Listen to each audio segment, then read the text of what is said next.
I know that tonight that Columbus police officers were dispatched here on a heavily armed suspect.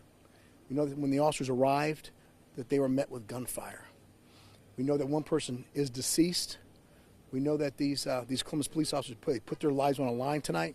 We know that they saved a community. They saved their own lives this evening. Do you know what led up to this? We have no idea. We know that a domestic occurred. That's the only details we have. And was someone transported to a hospital, or is just one fatality? Unsure. Yeah, we don't know at this time. Were any officers injured?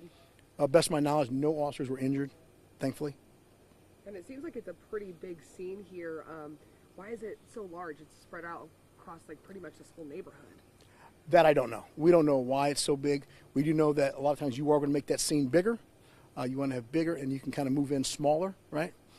We do know there's a lot of gunfire from the suspect, so that could be it, but we're unsure. I had one neighbor too tell me that the suspect was kind of firing at bystanders also. Is that true? We know that people were outside. We don't know if they were firing at them.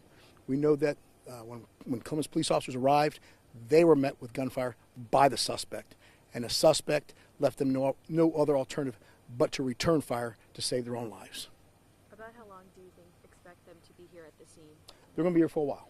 They'll be a while, all night long. And, can you tell us anything about the victim? I don't know anything about the victim, sorry.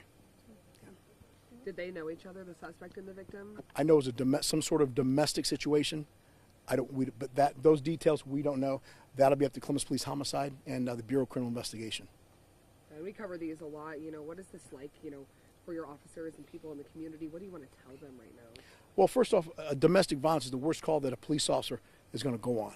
Okay, you've got a lot of tempers, you have a lot of emotions to begin with, and then you bring into any kind of narcotics or alcohol. Then you bring in a gun. Okay, it's the worst, one of the worst calls you can possibly go on. We're seeing it all the time. We're seeing a lot of domestics where one of the parties are resorting to violence. They're resorting to violence and they're resorting to gunfire. And then when the police show up, they want to engage the police in a gun battle. And we've asked them time and time, do not do that. Don't shoot other people. Don't shoot at the police. I understand. Did you say that the officer fired back at that suspect, correct? That's what happened? We know that at least one officer fired.